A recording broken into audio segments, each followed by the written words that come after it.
কীটনাশক ব্যবহারের কারণে ফলন তো কয়েক গুণ বৃদ্ধি পেয়েছে, কিন্তু এই কীটনাশক ব্যবহারের কারণে আমরাই হয়তোবা শেষ জেনারেশন যারা জীবনে একবার হলেও জোনাকি দেখেছি। জোনাকি একসময় সব গ্রামের, সব জায়গায়, সব শৈশবের একটা অংশ ছিল, কিন্তু এখন এটা হারিয়ে গেছে বললেই চলে। জোনাকির আলোয় এক ধরনের কেমিক্যাল রিয়াকশন তৈরি হয়, যেমন লুসিফেরন, অক্সিজেন এবং ইউসিফেরন।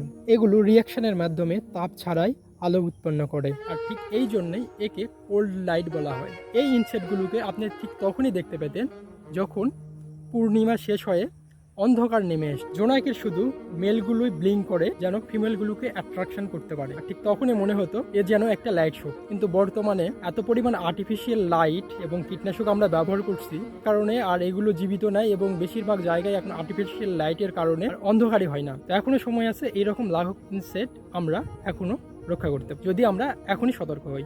তো এই আর কি, ভালো থাকেন, দেখা হবে ঠিক পরের কোনো একটা ভিডিওতে অন্য কোনো একটা বিষয় নিয়ে। টাটা।